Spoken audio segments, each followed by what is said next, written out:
calcul donc de l'usufruit de la nue propriété, barème fiscal ou valeur économique. Barème fiscal des droits démembrés, on l'a vu, l'usufruit est viager 669 du Code général des impôts, la règle du complément indice, l'usufruit temporaire, le droit d'usage et d'habitation, qui peut être très intéressant dans certaines situations d'ailleurs. J'y reviendrai. L'évaluation économique, la méthode de calcul, le taux de rendement et l'espérance de vie. Et on va voir la comparer. En fait, le barème, le 669 du Code général des impôts, a été établi à partir de la valeur économique, tout simplement. Et l'administration a retenu un taux de rentabilité de 3% pour établir le barème fiscal. Voilà, le barème fiscal est égal à l'évaluation économique avec une rentabilité annuelle nette de charge de 3% l'an. J'y reviendrai. Ce qui fait que, comme il y en a qui se disent ah, c'est 3%, donc si mon bien dégage une rentabilité annuelle supérieure à 3%, ça augmente la valeur de l'usufruit, donc ça baisse la valeur de la nue propriété. Donc c'est intéressant pour réduire la base taxable au droit de donation de la nue propriété. Donc, on va recourir à la valeur économique pour échapper au barème fiscal et comme ça, on va réduire la base taxable. Alors, je me souviens, quand je faisais un master, il y a une dizaine, je sais plus, enfin, il y a un certain nombre d'années, maintenant je suis plus tout jeune, et je me dis, mais attendez, c'est de l'abus de droit. Et il me dit, non, c'est pas de l'abus de droit, résister. Contribuable, résister à l'abus de droit. Alors j'ai le tort d'avoir raison trop tôt parce que 15 ans après, maintenant, donc il y a 3-4 ans, maintenant c'est de l'abus de droit fiscal, quoi, pour but principalement fiscal évidemment. Hein. J'y reviendrai également. Mais il y en a qui le font toujours et qui l'écrivent toujours. Bon, enfin. Et la méthode de calcul de l'évaluation économique qui va dépendre de deux choses. La rentabilité nette du bien, le taux de rendement, et la durée de l'usufruit. Et si l'usufruit est viager, de l'espérance de vie. Barème fiscal ou valeur économique, donc mutation à titre gratuit pour le calcul des droits de mutation à titre gratuit, bien barème fiscal. Pour les mutations à titre onéreux, je ne vais pas vendre au barème fiscal. Je vends, j'apporte, je partage, eh bien, on doit recourir à la valeur économique. Aussi simple que ça. Hein. Et le partage, valeur économique. Pour les mutations à titre onéreux, valeur économique, en principe, c'est toujours la valeur vénale. Les parties sont libres d'évaluer la valeur des droits démembrés. Et si elles retiennent l'évaluation économique, en cas de désaccord, la jurisprudence va trancher pour dire c'est la valeur économique. Au plan fiscal, bien, si c'est une mutation à titre gratuit, barème fiscal. Les partages sont soumis au droit de partage de 2,5%. J'insiste, puisque c'est une surprise pour souvent hein, au cours de mes interventions, le droit de partage n'est dû qu'en présence d'un acte qui constate le partage. Hein, j'intervenais récemment avec l'ARFEC d'ailleurs sur le droit de partage au moment des liquidations de sociétés. Je vous invite à ne jamais évoquer le partage pour éviter le droit de partage de 2,5%. Je liquide une société, je ne dis rien sur les règles du partage, le droit de 2,5% n'est pas dû. Je passe, sauf si vous avez des questions. Barème fiscal 669 du Code général des impôts, donc selon la valeur de l'usufruitier, voici donc le barème, hein, avec la règle du complément indice.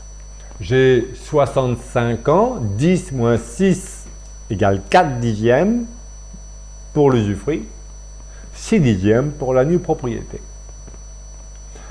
Et c'est vrai que la pratique la plus courante, c'est pour réduire la base taxable et donc les droits de mutation à titre gratuit. Une personne âgée de 65 ans possède un bien de 1 million, elle donne la nue propriété, donc 10 moins 6 égale 4 dixièmes, valeur de la nue propriété 6 dixièmes, base taxable 600 000. Donc voici, je donne la pleine propriété d'1 million, droit de mutation 156 000, pour une donation pleine propriété, alors qu'une donation nue propriété conduit à la moitié, 76 000. Donc oui, ça oui, ah oui, bah oui. Mais c'est parce que je m'y prends trop tard, j'aurais dû penser à créer, lorsque je crée une société, d'ailleurs, je vous invite à créer une société par enfant, le plus tôt possible. Vous voyez bien que lorsque la société emprunte, la dette est totalement déductible de la base taxable du droit de mutation, je n'ai plus recours au démembrement. Moi je dis qu'on a recours au démembrement quand on n'a pas fait les choses, quand on n'a pas anticipé les choses, tout simplement. Hein. L'usufruit est temporaire, eh bien à ce moment-là, le barème fiscal est de 23% par période de 10 ans. Je vous ai mis un exemple, un usufruit temporaire de 22 ans est en principe égal à 69% parce que j'ai 3 périodes de 10 ans. Mais si l'usufruit est à 55 ans, eh bien c'est 50%. Comme l'usufruit temporaire ne peut pas dépasser un usufruit viager, eh bien on va retenir non pas 69% de la pleine propriété, mais la moitié, 50%. Valeur économique, applicable aux mutations à titre onéreux. On a vu que la jurisprudence constante dit que le partage doit être réalisé selon l'espérance de vie de l'usufruitier et le revenu net qu'elle pouvait espérer en obtenir. Et donc voici la valeur économique, c'est l'espérance de vie de l'usufruitier et le rendement du bien. Voilà, 1 et 1 égale 2, la pleine propriété est égale à l'usufruit plus la nue propriété, et la nue propriété est égale à l'actualisation des flux futurs, donc PP sur 1 plus I puissance N. I, c'est toute la difficulté, c'est le I, qui est la rentabilité nette de charge usufructuaire, taux de rendement net de charge usufructuaire. Donc il peut varier, mais on peut s'amuser à le faire varier. Il y en a qui font... Alors, il y avait un gros bouquin dans l'édition EFE sur le calcul de la valeur économique. C'est pas la peine, hein. On va faire simple, hein, parce que le I peut varier. Il y en a qui disent, bah non, on va aussi tenir compte de l'inflation. Bah non, parce que pour moi, il faut raisonner en flux constant. Donc, il ne faut pas intégrer l'inflation. Donc, on va faire simple. NP égale PP sur 1 plus I puissance N. Voilà, c'est tout. Mais la difficulté. Alors, s'il y a des flux fluctuants, ben à ce moment-là, on actualise R1 divisé par 1 plus I, plus, voilà, etc. Et on va, par soustraction, obtenir la valeur de l'usufruit. Donc, c'est simple. Hein. Toute la difficulté, alors le N, on sait, l'usufruit viager. Si l'usufruit viager, bien, on va prendre les tables d'espérance de vie, qui sont soit données par les assureurs ou par l'INSEE, avec un défaut pour l'INSEE, c'est que les tables sont vieillissantes, elles datent de 2005, mais on a TGH et TGF. Donc voici ici les tables de l'INSEE, hein, je vous ai mis par tranche de 5 ans. On a donc TGF et TGH. Et donc c'est celle que j'applique hein, quand je recours à la valeur économique.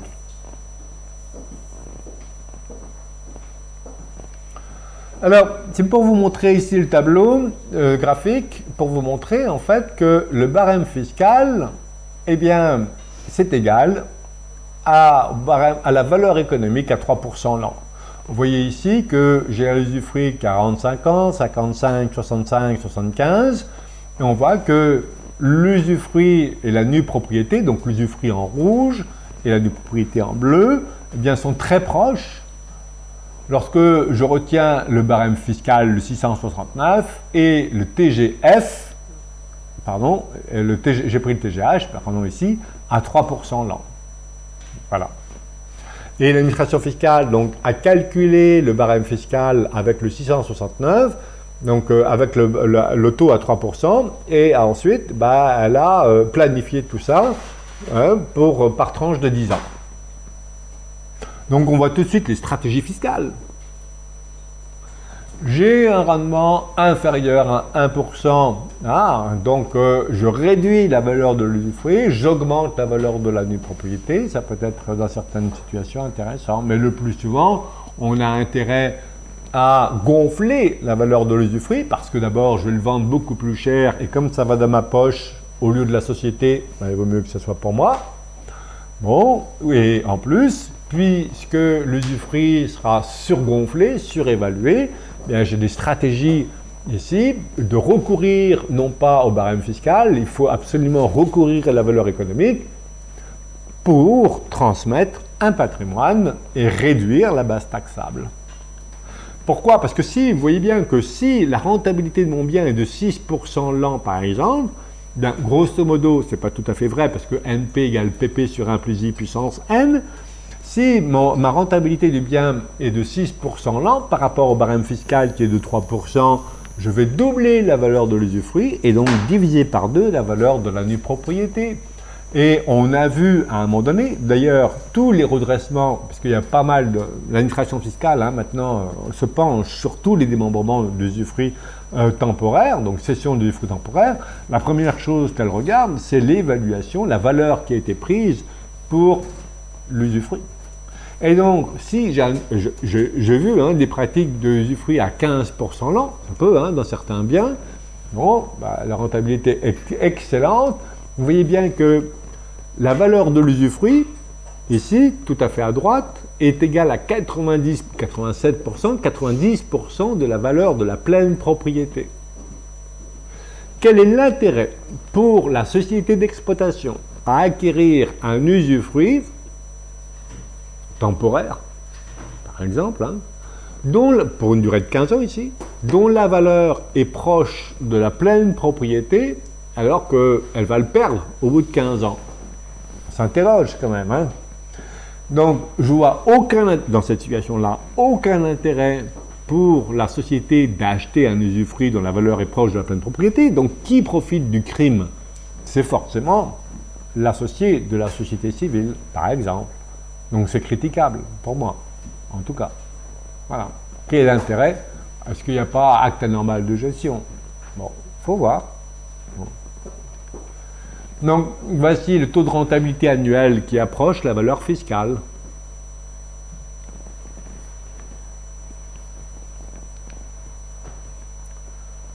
Et maintenant, on va passer à toutes les applications du démembrement de propriété.